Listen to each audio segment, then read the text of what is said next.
Greetings, Fred in Alaska. What I wanted to share with you today comes from a villager on the northwest coast. They asked for anonymity and didn't want the village spotlighted. So, you know, of course, I agreed to that. Now, we'll call her Jane. Jane was doing some babysitting for some family members who had to come into town for Alaska Federation of Natives, right? The AFN conference in Anchorage. And this happened approximately 3 years ago. I didn't want to leave that out. So it was actually just before the COVID thing hit, so that would make it what, the fall of 2019. So Jane was watching 5 of her immediate type relatives, no brothers or sisters, but like first cousins and whatnot. So the kids were out playing, and they had a certain time they had to come in, and they kept a certain schedule, you know, because of school and whatnot. So after they did their homework, the kids went out and played, all of them, you know, and at the appropriate time they all came in, and one of the younger ones, the second oldest or second youngest, came in and said, "Jane, there's a man out there." And she said, "Well, who is it? You know, is it one of, you know, our relatives or what have you?" I don't know, he's wearing a coat." She went out, looked around, saw nothing. Kids are taking off their stuff. It was just a whatever moment. Okay, there was someone there, now they're not. Okay. Now, this particular village, there's less than 500 year-round occupants. The population anyway year-round is less than 500. So safe to say everyone knows everyone. And not seeing the person or whatever, she just chalked it up as one of the neighbors passing through, wearing their jacket. You know, it's fall time, Alaska, northern coast, you know, northwest coast. It's freaking cold. It's right there off the Bering Sea. Thought nothing of it. Got all the kids fed, got them all back into their rooms and whatnot. And as the kids were mellowing out, giggling, playing around or whatever, she said, you know, 15 minutes till lights out. You know, she was trying to keep run a tight ship. And she was just in her senior year that year, and she had work to do as well. So she was getting them squared away, and she was going to start her homework. So she goes in a few minutes later, and all there's 2 separate bedrooms, 3 of the older kids in one, two of the youngest ones in the other. And when she went into the room with the 2 younger kids, they're staring out the window, and they're waving and giggling. And it's getting on in the dark, especially up northwest coast. It gets darker faster than it does down here, for sure. Now, when she asked them what they're doing, they said, "We're waving at that silly man over there in the woods. Over there in the brush, the trees," not the woods, forgive me. Yeah, northwest coast, there's scrub brush and willows and whatnot. So, and a lot of grass and tundra. Anyway, so she looks out and goes, "Who? Where?" She didn't see anything. She really wasn't looking. She just thought the kids were just being silly young kids. So she tells them, "All right, knock it off. Wave goodnight to your friend," you know, and just dismissed it basically. Say goodnight to your friend. You know, they all wave and giggle and go get into bed or whatever, and they're doing their thing, and she shuts off the light, leaves the door cracked, and then goes into the other room where the 3 older kids are. And she didn't verify, you know, the age range, but from how she described it, I'm guessing 12 on down to 5, you know, in that range. So she goes in and talks to the other kids, and they were like, they were laughing, waving at the guy outside. And it struck her. She was like, "Well, I thought they were just playing around or whatever." And the 3 older kids were like, "No, he was standing right over there."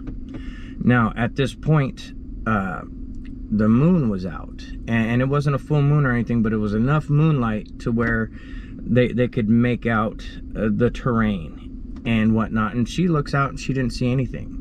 The 3 older kids were like, "Yeah, he was standing out there and doing something with its arms," and walked off. And she was like, "Oh, okay. Who was it?" Again, small village, everyone knows everyone. They said, we don't know. He was wearing a big coat. Couldn't tell. Well, what it looked like. They said all black. Okay. Someone wearing an all black coat? I don't know what, you know, just it's time for bed or whatever. I got homework to do. Just get in bed and don't worry about it. I'm sure it's just, you know, someone on down the road. Chalks it up again, dismisses it. As she shuts off the light, they're all in bed and what have you. She leaves the door cracked and she goes back out into the living room area, and this is a HUD house, and it was a 3-bedroom HUD house, basically an elongated monopoly house, just federal housing type thing. Anyway, so she's back out in the living room and she cracks open her books and starts doing her homework, and when she's doing her homework, she's very distracted. She was supposed to be reading something in her history book, and her attention just kept getting drawn to outside of the house. She couldn't explain it. She said she had the uneasy feeling of being watched, and it really bothered her. And she said she never felt that before. She's lived remote her whole life. Nothing's ever made her feel that way. So she was really taken aback by it, because it made no sense to her to feel so creeped out with nothing happening. You know, there was no context, nothing to justify feeling so freaked out inside. So as she's trying to calm herself from it, because it was palpable, it was in the air, she could feel something wasn't right and she couldn't put her finger on it. And as she's dealing with that, she hears both bedrooms erupt with screaming, because there was a thump against the house. And so she was like, what the hell? She runs in there. She thought the kids were playing games with each other or whatever and screaming with laughter. That wasn't the case. The kids said that the dark man was at the window. When the older kid saw it first and screamed, it thumped the window. The other 2 kids jumped up to look, and they didn't see anything, but it thumped by their window, made them scream. So it was almost a simultaneous thing, just thump. Kids in one room, kids in the next room. It just kind of went along that way. And she was freaked out when the older kid said, no, the dark man out the window banged on the wall. And now, you know, she doesn't know what to do, so she calls a neighbor that was married into the family, and asks him, hey, there's someone banging on the house. It's got everyone scared. Can you take a look? Neighbor was like, sure, give me a couple minutes, I'll be right over. So the neighbor comes over with a flashlight and whatnot, and is looking around, doesn't see, and she's watching him out the window as he circles around looking for any kind of sign of someone screwing around or trying to hide. Sees nothing, comes up to the door, she lets him in, and she tells him again what had happened, and he goes and asks the kids what had happened, because he's a little irritated. There was nothing there for him to be disturbed about in those moments. So he goes, well, grab the flashlight, come out and look with me. We'll go look together and make one more check together so you can see for yourself there's no one around, and you can go and do your thing and what have you. So they go back out. This HUD house is elevated off the ground. It had been skirted in, and it had an opening in the front. And so they looked in there first to make sure no one was hiding in there, and then they both walked around, saw nothing around the house immediately. And the brush and the tundra and grass and stuff starts almost immediately off the back of the house. So that's where they met up, and they're looking, and they killed the flashlights because both bedroom lights are on with the kids staring out the window. Well, in the moonlight, they see this thing walking across the tundra, just maybe 40 yards at the most in front of them, from their left to their right. And immediately the neighbor turns back on his flashlight, but at that distance, the flashlight he had, it illuminated nothing. What it did do, however, is when this thing turned and looked at them, they saw a glint of eye shine, red eye shine, when it turned and looked at them and continued walking. Immediately, they both knew something wasn't right, scurried back into the house together. The neighbor calls one of his buddies further down the road and so on, and before long, there was a group of about 5-6 guys with firearms and better flashlights and a couple four-wheelers that show up. They all go out. He tells her, get inside, shut and lock the doors. We're gonna go look. And in the moment, he assumed it was a bear on its hind feet. That's all they had to go by. They go off on the two four-wheelers. There's 5 or however many, and a couple were walking, kind of traipsing along behind, and they take off on this trail that went back that direction on the tundra. And where they were going, there was kind of a Y split, and one part of it kind of cuts down a little bit into it's just kind of a little bit of a drop. It's not really a gully per se, it's just kind of a drop, and the other part goes up on a rise a little bit. So they get to that point and they stop, because it's approximately 100 yards back in there. And as they're sitting there at this Y, the other two that weren't on the four-wheelers caught up, and they're all talking and trying to decide, well, where to go. And they're all asking, what'd you see? He explained everything, and he told her this after the fact. She was in the house. So while they were standing there, they heard some sharp whistles, and they couldn't pinpoint. Everyone starts flashlighting around, because it sounded like it was all around them, the whistle. And it really freaked them out, because there was nowhere really to hide. There was a bit of a rise there, and then this little bit of a gully, and right where the trail branches. So they decide, well, why don't you jump on with so-and-so on the four-wheeler, and you go around this way and see if whatever you guys could spot anything, and maybe drive it back this way. They were concerned it would be a rogue bear, a hungry bear without enough weight to hibernate, and potentially stalking kids. That was their core concern. So they fire up. They had no reason, I mean, outside of a weird whistle, they had no reason to not go and check it out.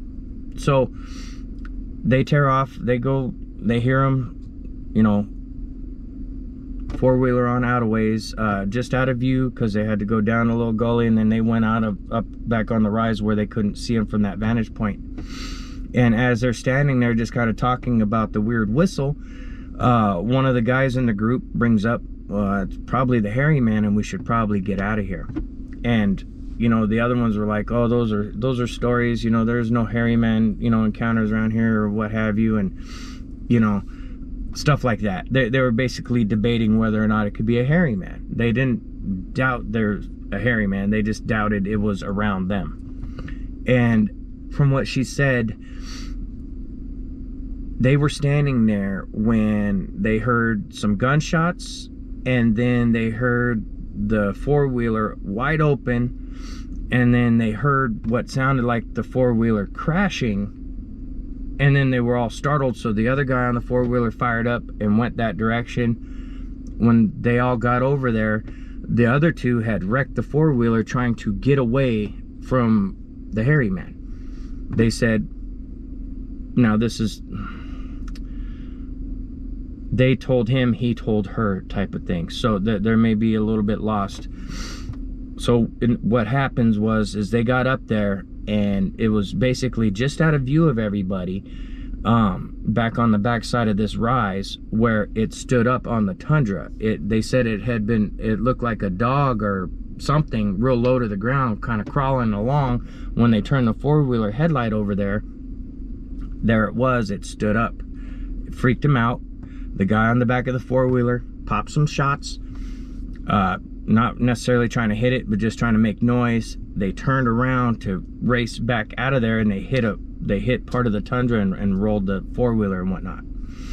So as they're telling them what was going on, sharp whistle again, then a scream. And at this point, they had all their flashlights on their buddies, tending to them. One guy had a pretty hurt leg, and the other one was just shaken up from the experience.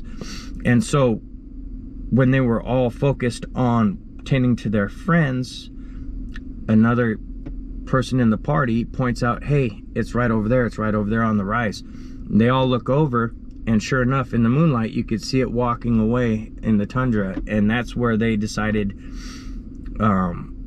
we're all going back home.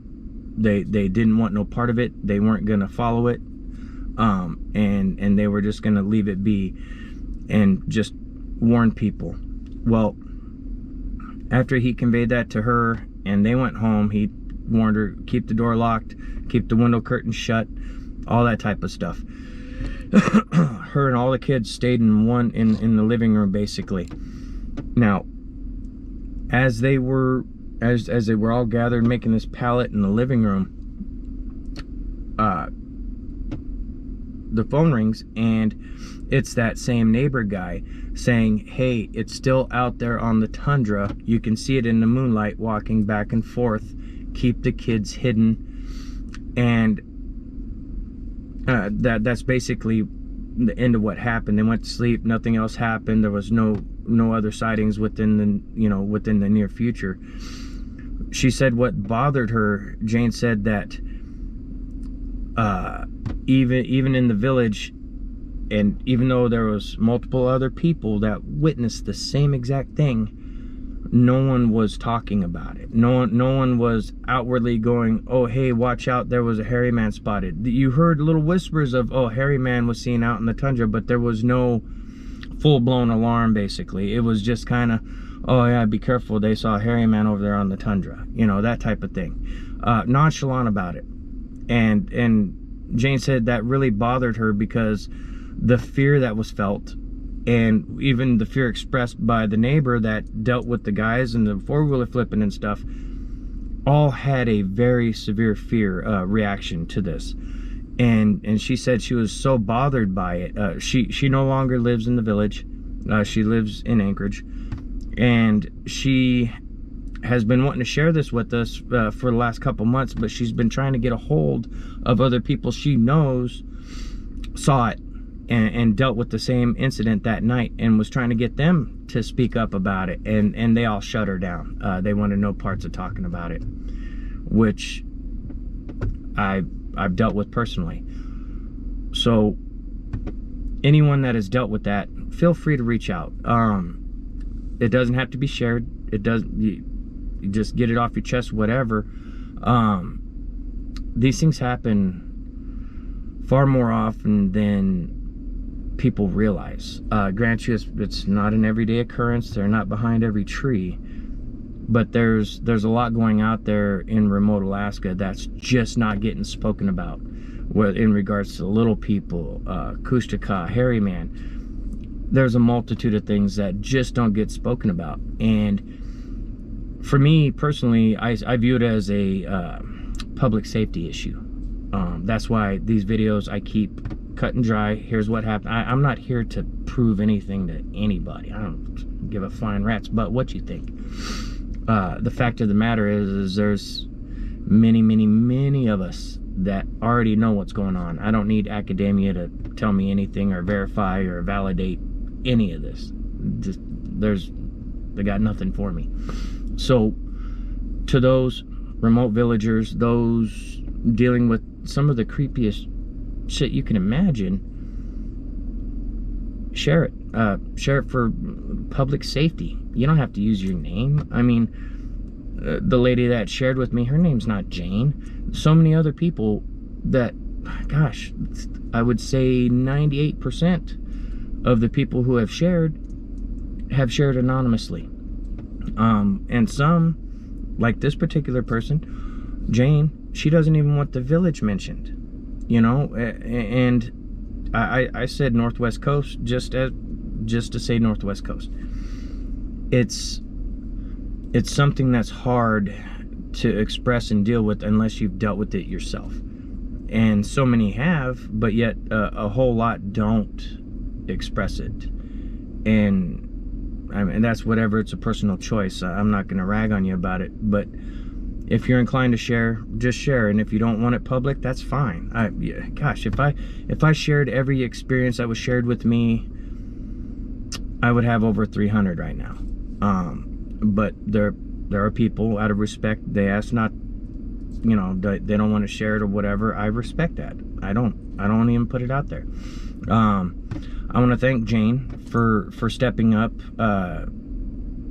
Even though it took her a while to do so, I understand it gets a little intimidating if, you know, when it comes to sharing these experiences. But remember, those who have dealt with it, it's not your fault. You didn't ask for the hairy man to come in or the little people to do some weird shit in the fog. You didn't ask for it. Anyway, thank you, Jane, for sharing, and we will catch you guys on the next one.